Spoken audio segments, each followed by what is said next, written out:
Bismillahirrahmanirrahim. Assalamualaikum warahmatullahi wabarakatuh. Salam sehat, salam bahagia, salam sejahtera untuk kita semua.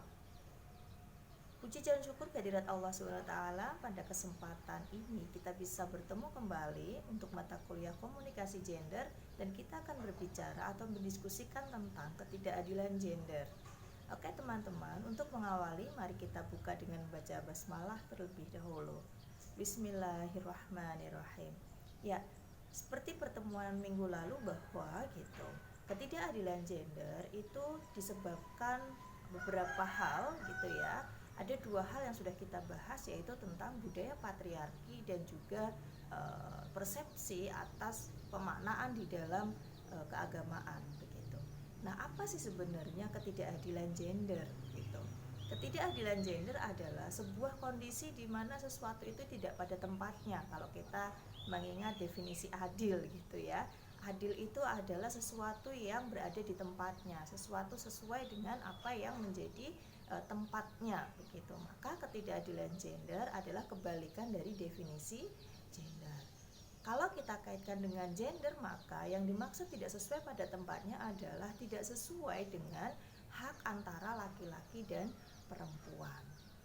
Ketidaksesuaian itu seperti tadi sudah disampaikan karena adanya faktor budaya patriarki yang cukup melekat dalam masyarakat kita begitu. Nah, apa itu budaya patriarki begitu? Yaitu budaya di mana sentral gitu ya, kekuasaan utama atau pemegang kekuasaan itu ada pada laki-laki, baik itu di level keluarga, baik di level pekerjaan, dunia pendidikan, kemudian di kesehatan itu didominasi oleh laki-laki begitu. Nah, kenapa kemudian ketidakadilan gender ini penting untuk kita bahas gitu ya? Karena ketidakadilan gender ini menyebabkan salah satu jenis kelamin mengalami kerugian gitu ya. Artinya kerugian adalah mengalami keterbatasan dalam berbagai akses gitu, baik di dalam program pemerintah maupun di dalam program-program yang ada di sekitarnya begitu. Apa sih sebenarnya gitu ya bentuk-bentuk ketidakadilan gender? Ada 5 bentuk ketidakadilan gender. Yang pertama itu marginalisasi, yang kedua itu subordinasi, yang ketiga stereotype, yang keempat violence atau kekerasan, dan yang kelima adalah double burden. Oke, kita akan bahas satu persatu.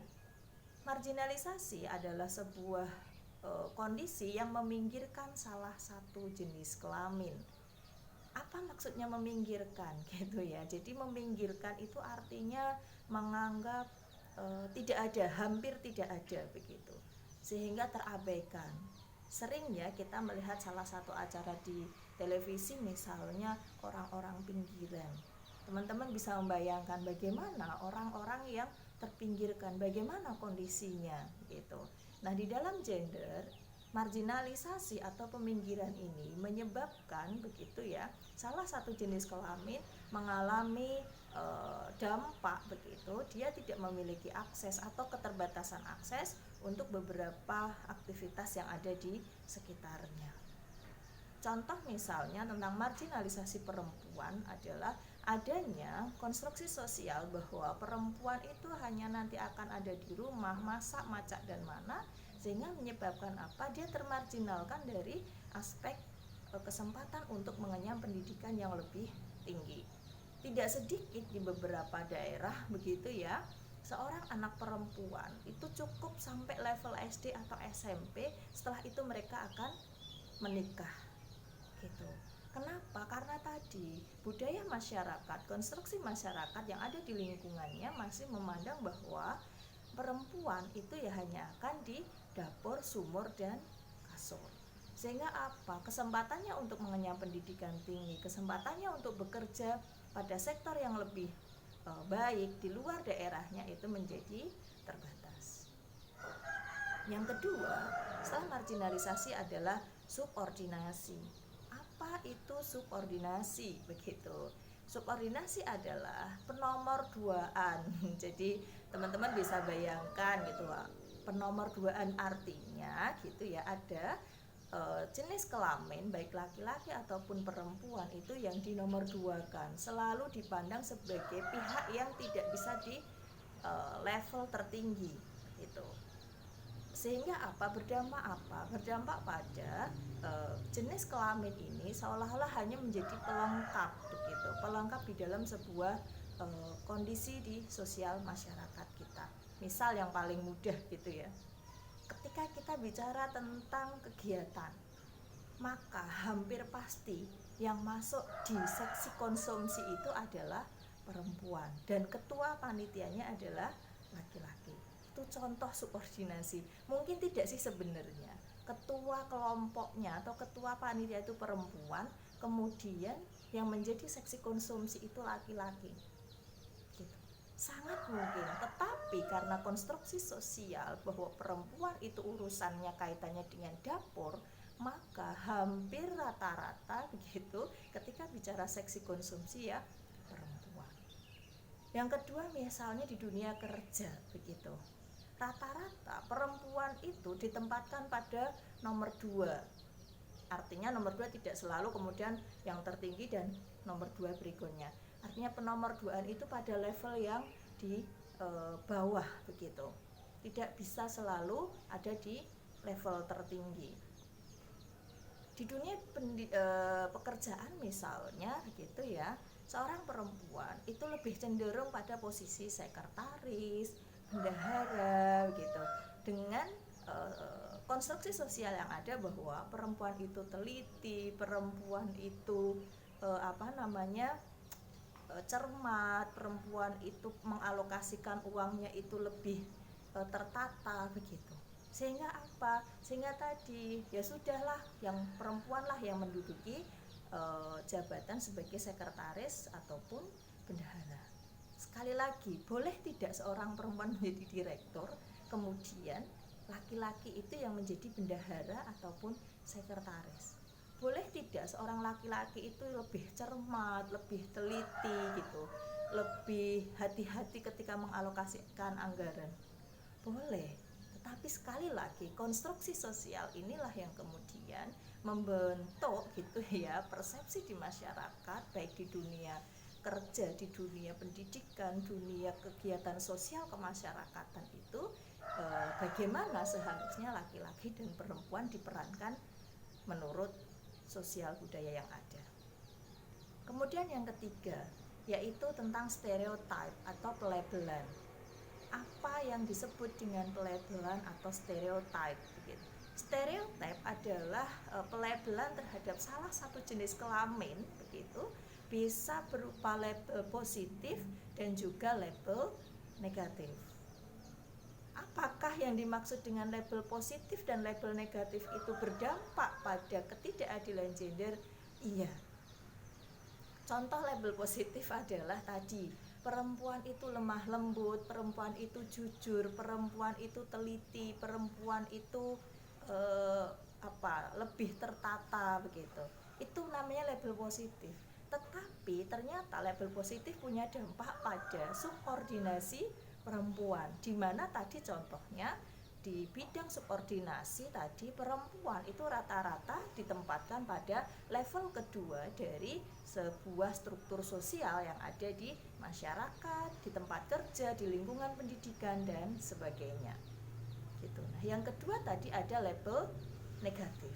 Contoh label negatif apa begitu?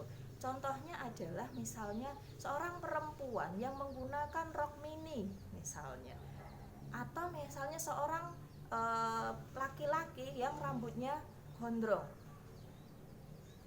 Perempuan yang menggunakan rok mini begitu akan ada label negatif, dia perempuan yang tidak baik begitu. Dia perempuan yang mengumbar hawa nafsu di lingkungannya. Atau sebaliknya, seorang laki-laki yang rambutnya gondrong gitu, akan ada penilaian secara umum di masyarakat, misalnya laki-laki ini adalah laki-laki yang nakal begitu, yang kemudian kehidupannya dekat dengan kehidupan malam yang hura-hura begitu. Nah, ini contoh label positif dan label negatif. Adanya label negatif tadi gitu kemudian akan berdampak pada stereotip pada perempuan maupun laki-laki. Apa yang biasanya terdampak dengan adanya label negatif gitu. Contohnya tadi perempuan yang menggunakan rok mini, maka ketika terjadi pemerkosaan gitu, rata-rata yang akan dilihat pertama kali adalah si perempuan. Pernah kita mendengar berita gitu ya, informasi yang viral di media bagaimana gitu terjadi proses pemerkosaan seorang penumpang angkot yang dilakukan oleh sopir angkotnya. Pasti gitu yang dilihat itu perempuannya dulu. Padahal namanya pemerkosaan itu apakah selalu perempuan dulu yang menimbulkan kesempatan untuk diperkosa? Tidak. Bahwa adanya pemerkosaan itu karena ada kesempatan, adanya nafsu gitu ya, adanya niat yang kurang baik begitu dari yang akan melakukan pemerkosaan. Tetapi apa? Ketika perempuan menjadi korban pemerkosaan gitu, tidak serta-merta perempuan ini diekspos sebagai korban pemerkosaannya. Tapi sebaliknya, seringkali diekspos ya keluarnya kemalaman sih, hanya sendirian. Sudah gitu pakainya rok mini gitu. Nah, ini tentu sesuatu yang tidak adil tadi ya pada laki-laki maupun perempuan gitu.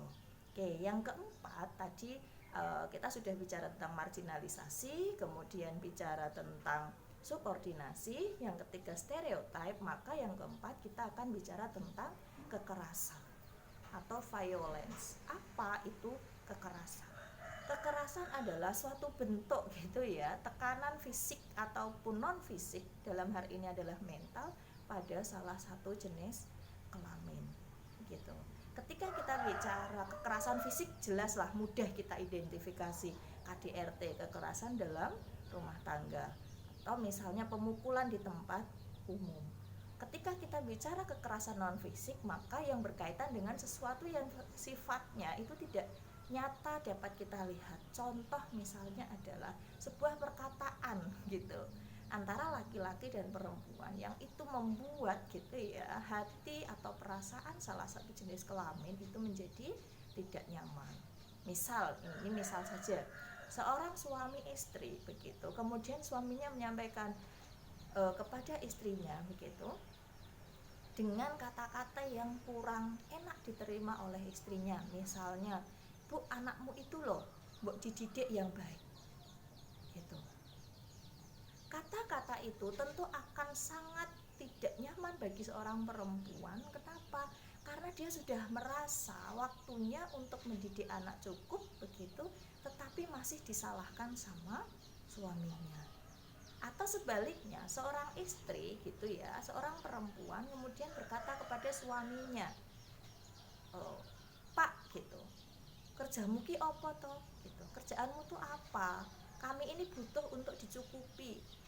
Kami ini butuh pemenuhan kebutuhan hidup untuk anakmu sekolah, untuk kami makan sehari-hari." Gitu. Tentu ini bagi seorang laki-laki juga akan menimbulkan tekanan psikologis. Kenapa? Karena dia sudah merasa bekerja secara maksimal dengan hasil yang diperoleh sesuai dengan apa yang sudah menjadi ketentuan di tempat kerjanya, tetapi sampai rumah gitu istri masih menanyakan, menuntut gitu ya tentang apa yang kemudian dia inginkan gitu. Jadi ketika kita bicara kekerasan itu ada dua, yaitu kekerasan fisik dan non fisik gitu. Yang kelima atau yang terakhir adalah double burden atau beban ganda pada laki-laki maupun perempuan. Apa yang dimaksud beban ganda begitu? Yaitu sebuah kondisi di mana salah satu jenis kelamin itu mempunyai beban pekerjaan yang lebih banyak dibandingkan jenis kelamin yang lainnya.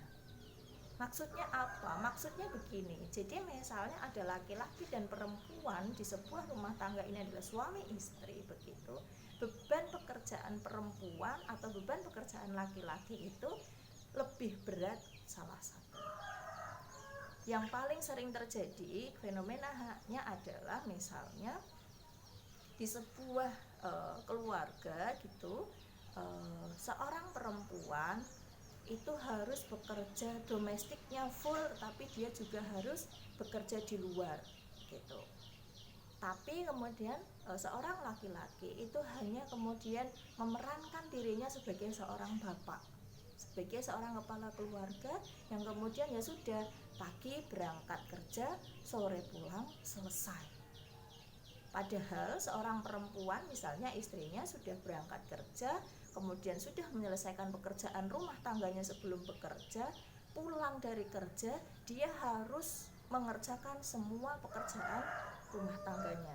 Sedangkan si laki-laki tinggal duduk, kemudian minum kopi, membaca koran, padahal istrinya masih harus mencuci piring, masih harus misalnya memberikan ASI pada anaknya. Ini namanya double burden. Karena apa? Karena perempuan mempunyai beban pekerjaan yang lebih daripada laki-laki. Bagaimana seharusnya supaya tidak terjadi double burden begitu ya? Maka seharusnya laki-laki maupun perempuan setelah pulang kerja tadi gitu ya, berbagi peran ketika mengerjakan tugas-tugas domestik. Bagaimana caranya berbagi peran? Ya misalnya si istri sedang memberikan ASI kepada anaknya, maka si laki-laki karena masih banyak cucian piring ya mencuci piring. Atau misalnya kalau ada anak kecil itu kan rumahnya berantakan, ya si bapak ini merapikan rumah. Ini contoh begitu bagaimana kita bisa membangun gitu ya sesuatu yang tadinya tidak adil gitu kemudian menjadi lebih baik karena kita melakukan pembagian peran. Ya, saya rasa itu teman-teman berkaitan dengan bentuk-bentuk ketidakadilan gender. Jadi ada 5 ya, diingat: marginalisasi, subordinasi, stereotype, double burden, dan violence atau kekerasan gitu. Bentuk-bentuk marginalisasi ini saling berhubungan satu sama lain.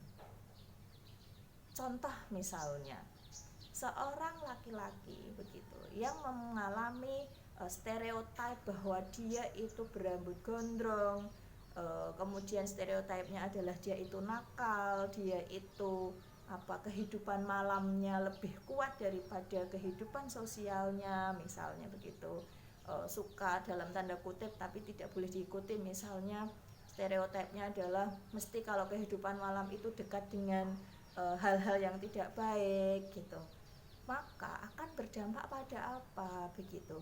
Akan sangat berdampak pada subordinasi ataupun marginalisasi si laki-laki itu. Bentuk marginalisasinya misalnya apa? Misal di sebuah kelompok masyarakat maka dia tidak akan gitu ya dilibatkan dalam berbagai acara formal karena tadi sudah dianggap rambutnya gondrong, tidak rapi, kehidupan malamnya lebih kuat gitu.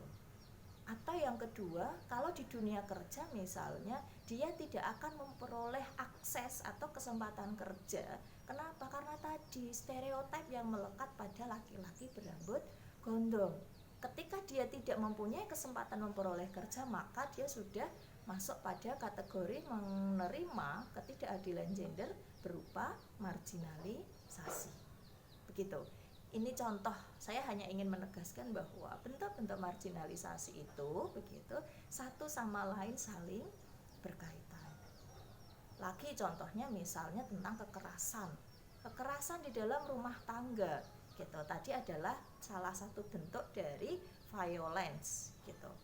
Ketika terjadi kekerasan di dalam rumah tangga itu begitu, kalau kita kaji lebih dalam nanti gitu sangat mungkin akan muncul begitu ya bentuk ketidakadilan gender yang lain, yaitu contohnya adalah marginalisasi, bahwa terjadinya kekerasan pada perempuan atau pada laki-laki di sebuah rumah tangga itu karena adanya marginalisasi, di mana gitu ya seorang perempuan itu terpinggirkan dari aksesnya untuk berada di ranah publiknya, untuk mengenyam pendidikan lebih tinggi. Sehingga apa begitu ya? Sehingga ketika terjadi hal-hal yang kemudian kurang sesuai di rumah tangganya gitu, maka dia tidak bisa kemudian mempertahankan dirinya untuk memperoleh hak-hak kehormatannya dari suaminya.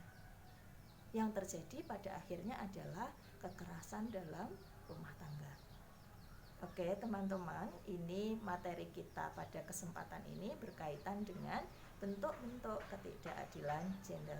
Saya yakin begitu, di daerah kalian masih cukup banyak begitu ya hal-hal yang berkaitan dengan ketidakadilan gender. Silahkan teman-teman amati benar, ada tidak sih gitu. Tapi kalau saya yakin masih ada bentuk-bentuk ketidakadilan gender yang ada di sekitar kita. Oke, akan kita lanjutkan diskusinya dengan forum e-learning. Silahkan teman-teman aktif berdiskusi di sana dan kita akhiri dengan membaca hamdalah bersama-sama. Alhamdulillahirrabbilalamin. Billahi taufiq wal hidayah. Assalamualaikum warahmatullahi wabarakatuh.